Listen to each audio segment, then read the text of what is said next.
نحمده ونصلي على رسوله الكريم أما بعد فأعوذ بالله من الشيطان الرجيم بسم الله الرحمن الرحيم رب اشرح لي صدري ويسر لي أمري واحلل عقدة من لساني يفقهوا قولي۔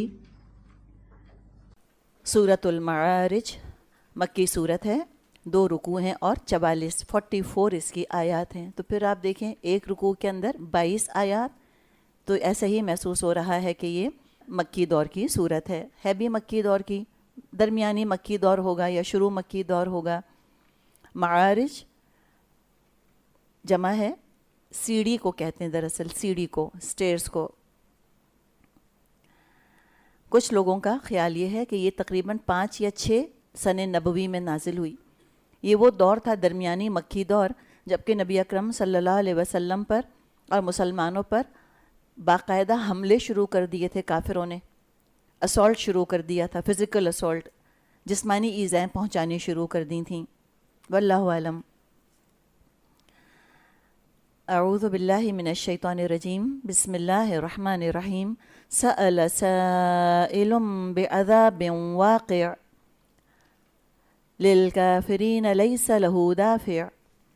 مانگنے والے نے عذاب مانگا ہے، وہ عذاب تو ضرور واقع ہونے والا ہے، کافروں کے لیے کوئی اس کو دفع کرنے والا نہیں۔ پوچھنے والے نے، مانگنے والے نے کیا مانگا؟ عذاب مانگا۔ اب یہ پوچھنے والا کون ہے؟ اس کے بارے میں چونکہ حدیث تو خاموش ہے، لہٰذا علماء نے اپنی اپنی رائے کا اظہار کیا۔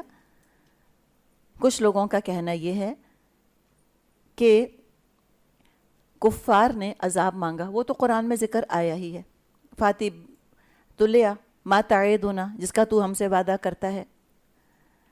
اور جب ہم سورہ انفال پڑھ رہے تھے تو وہاں بھی ہم نے کفار کی دعا ایک پڑھی تھی کہ وہ کہتے تھے کہ اللہم ان کان ھذا ھو الحق من عندک، اللہ اگر یہ کلام تیری طرف سے نازل ہوا ہے فامطر علینا حجارۃ من السماء، تو اللہ تو آسمان سے پتھر برسا دے ہمارے اوپر، او ائتنا بعذاب علیم، یا اللہ تو دردناک عذاب لیا۔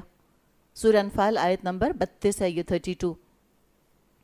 تو وہ تو مانگا کرتے تھے، عذاب مانگتے تھے۔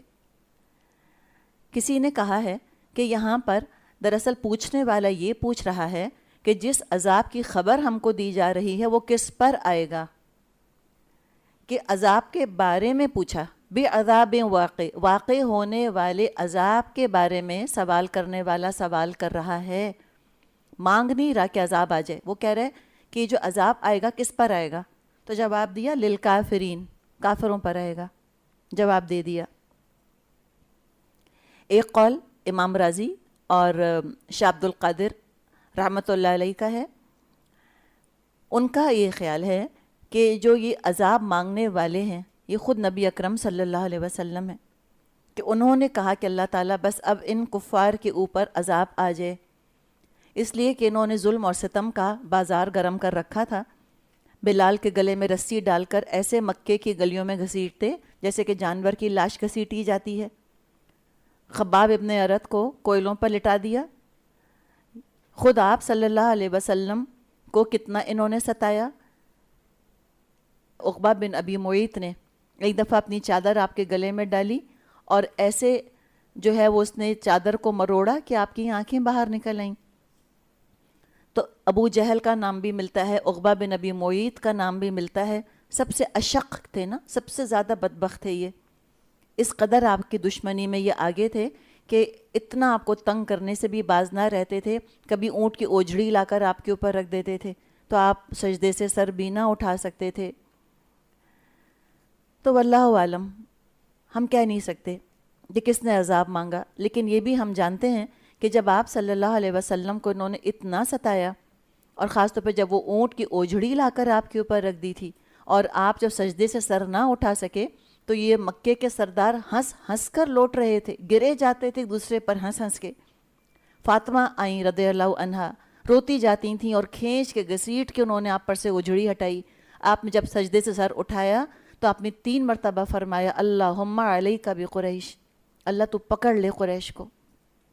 پھر آپ نے نام لے لے کر بد دعا کی، اللہ ابو جہل کو پکڑ لے، اللہ عتبہ بن ربیعہ کو پکڑ لے، شیبہ بن ربیعہ کو پکڑ لے، ولید بن عتبہ، امیہ بن خلف، عقبہ بن ابی معیط کو اللہ تو پکڑ لے، تو دیکھیں نا، ایک تو مظلوم کی دعا تو ویسے ہی قبول ہوتی ہے، اور وہ مظلوم کون؟ اللہ کا رسول، اور اللہ کا رسول اور مظلوم اور کہاں؟ حرم میں، تو کیسے ہو سکتا تھا کہ اللہ تعالیٰ یہ دعا قبول نہ فرمائے؟ تو صحابہ کہتے ہیں کہ جن جن کا نام آپ صلی اللہ علیہ وسلم نے لیا تھا ان سب کو دیکھا گیا کہ بدر میں سب مرے پڑے تھے، ایسے اللہ تعالیٰ کا عذاب ان پر آیا۔ تو ہو سکتا ہے کہ آپ نے بھی بد دعا کی ہو، یا یہ ہے کہ کافروں ہی نے کہا ہو کہ وہ عذاب کب آئے گا، تو فرمایا کہ کافروں پر آ جائے گا وہ عذاب اور کوئی اس کو پھیر نہیں سکے گا، اور آئے گا اللہ کی طرف سے، من اللہ ذی المعارج، اس اللہ کی طرف سے جو عروج کے زینوں کا مالک ہے۔ عروج اردو زبان میں استعمال کرتے ہیں بلندی کے لیے، چڑھنا، معرج چڑھنے والی چیز، ہم سیڑھی کہتے ہیں عام طور پہ، معارج معرج کی جمع مکسر ہے، معارج بلندیوں والا، ذی المعارج یہ اللہ کا صفاتی نام ہے، اللہ کون ہے؟ بلند درجوں والا، اللہ خود کتنا اعلیٰ ارفع، اور دوسرے اس کے اختیار میں جنت کے درجات، معارج والا، جس کو چاہے گا جنت کا جو درجہ چاہے گا دے گا، وہ انسانوں کے درجے بلند کرنے والا، تو وہ ہے ذو المعارج۔ تعرج الملائکۃ والروح الیہ فی یوم کان مقدارہ 50,000 سنہ، ملائکہ اور روح اس کے حضور چڑھ کر جاتے ہیں ایک ایسے دن میں جس کی مقدار 50,000 سال ہے۔ تو اس کی عظمت اور اس کی شان کی طرف اشارہ ہے کہ فرشتے جب اس کے دربار میں حاضری دیتے ہیں تو اتنی مسافت، اتنا فاصلہ طے کرتے ہیں جو تمہاری مقدار کے حساب سے 50,000 سال میں طے ہو، مقدار اس کی 50,000 سنہ ہے، 50,000 سال۔ تعرجو چڑھتے ہیں، اس سے پتہ چلتا ہے کہ اللہ تعالیٰ آسمان پر ہے۔ کس طرح آسمان پر ہے اللہ خود بہتر جانتا ہے، لیکن یہ ہمیشہ سے انسانوں کو خیال رہا کہ اللہ کہاں ہے؟ اوپر۔ ہر مذہب میں جو ایک بلند ترین ہستی کا تصور پایا گیا اس کا مقام اوپر ہی سمجھا گیا، تو فرمایا کہ وہ تو 50,000 سال کی مقدار کا فاصلہ طے کرتے ہیں تو کہیں وہ اللہ کے پاس پہنچتے ہیں، یعنی عرش اتنا بلند ہے، اللہ کی بارگاہ اتنی بلند ہے۔ یا بعض لوگوں نے کہا کہ مقدار ہو، یہ جو ہو کی ضمیر ہے، بعض کا خیال ہے کہ یہ قیامت کے دن کی طرف اشارہ ہے، لیکن وہ لگ نہیں رہا نا، کانٹیکسٹ نہیں لگ رہا اس کا، جو فرشتوں کا ذکر آ رہا ہے کہ وہ چڑھ کر کیسے جاتے ہیں، تو مراد ہے کہ اللہ تعالیٰ کے جو فیصلے ہیں وہ بڑے طویل المدت ہیں۔ ہماری پلاننگ تو 5 سال، 5 ایئر پلان، 10 ایئر پلانز ہوتے ہیں، اللہ کی پلاننگ تو 50,000 سال کی ہوتی ہے، اس میں اللہ تعالیٰ فیصلے فرماتا ہے۔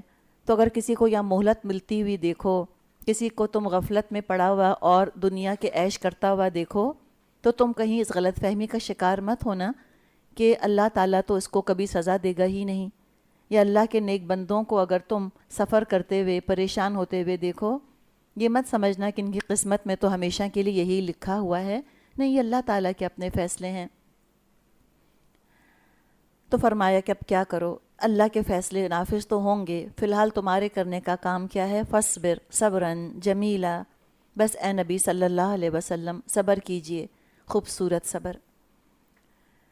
یہی تو بات ہے، خوبصورت صبر، صبر کو سجانا اور صبر کو محسن کی طرح کرنا۔ صبر تو پھر بھی کر جاتے ہیں، خوبصورت صبر کرنا یہ نبیوں کا شیوا رہا، انبیاء کی شان رہی۔ یعقوب علیہ السلام نے بھی فرمایا تھا کہ میں صبر کیسا کروں گا؟ فصبر جمیل، خوبصورت صبر کروں گا۔ ایوب علیہ السلام پر جب اتنی مشکلات آئیں تو انہوں نے بھی تو کتنا خوبصورت صبر کیا۔ نبی اکرم صلی اللہ علیہ وسلم نے فرمایا اگر کسی انسان پر مشکلات پڑیں تو وہ مجھ پر پڑنے والی مشکلات کو یاد کر لے. کتنا حسین صبر کیا. تو خوبصورت صبر یہ ہوتا ہے کہ انسان گلا شکوے نہ کرے، زیادہ گلے نہ کرے زبان سے. تو زبان کا بھی اپنا صبر ہے. دیکھیے خوبصورت صبر کیا ہے کہ صبر میں جتنے بھی اعضاء ملوث ہیں، جتنے اعضاء انوالو ہیں، سب اپنا اپنا حق ادا کریں تو صبر خوبصورت ہو جائے گا. پھر شکل سے کمپیئر کر لینا. شکل ہے، آنکھیں، ناک، ہونٹ، گال، تھوڑی، سب اپنی جگہ بالکل صحیح مناسب ہے تو شکل خوبصورت لگتی ہے. ایک چیز بھی غیر متوازن ہو تو شکل میں خوبصورتی تو نہیں آتی. ناک بہت خوبصورت ہے، آنکھیں نہیں، یا ہونٹ بہت پیارے ہیں تو چہرے کا کٹ اگر اچھا نہیں تو خوبصورتی نہیں آئے گی. تو صبر کے لیے بھی جتنے اعضاء اس کے اندر انوالو ہیں ان سب کا اپنا اپنا کام درست طریقے سے کرنا ضروری ہے، تب صبر خوبصورت ہوگا. تو ذرا بتائیے آپ کہ صبر میں کون کون سے ہمارے باڈی پارٹس انوالو ہوتے ہیں؟ جی سب سے پہلے زبان کا صبر کیا ہوگا؟ خاموش رہ جانا. اچھا پھر کیا انوالو ہوتا ہے؟ دل ایکسپریشن بہت اچھا کہا ہے انہوں نے، چہرے کے تاثرات. تو صبر میں چہرے کے تاثرات بھی بہت ضروری ہیں. اور یہ آپ تزکیے میں اس بات کو پلے باندھ لیں کہ اپنے جذبات کو چہرے پر آنے سے حتی الامکان روکیے. یہ آپ کو ایک پوزیشن آف پاور دینے والی چیز ہے. وہ ہم کہتے ہیں نا caring their heart on their sleeves. مطلب کیا کہ جو دل میں ہوتا ہے فوراً چہرے پر آ جاتا ہے. یہ اچھی چیز نہیں ہے. آپ ایڈوانٹیج کھو بیٹھتی ہیں اس کے اندر احساس آپ کو کچھ بھی ہو رہا ہو ایک ماسک بنا لیں، چہرے کو چھپا لیں اپنے جذبات کو. یہ بڑی ٹرک ہے، یہ آپ کو بہت بڑی ٹرک سکھائی جا رہی ہے اگر آپ کو احساس ہو. اور آپ پریکٹس کریں اس کی. غصہ آ رہا ہے چہرے سے مت ظاہر ہونے دیں. تو یہ نیگیٹو جذبات پر جتنا قابو پائیں گی اتنا آپ کو ایڈوانٹیج ملے گا. کنٹرول کر لیں. خوشی ہے بہت زیادہ اظہار مت کریں، تھوڑا قابو کر کے رکھیں.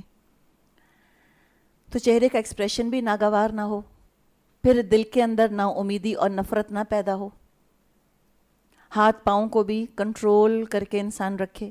تو باوقار صبر جو ہے وہ بڑا خوبصورت ہوتا ہے. اور صبر حالات کے ساتھ یوں کیا جاتا ہے کہ حالات تکلیف دہ ہوتے ہیں تبھی تو صبر کا موقع آتا ہے.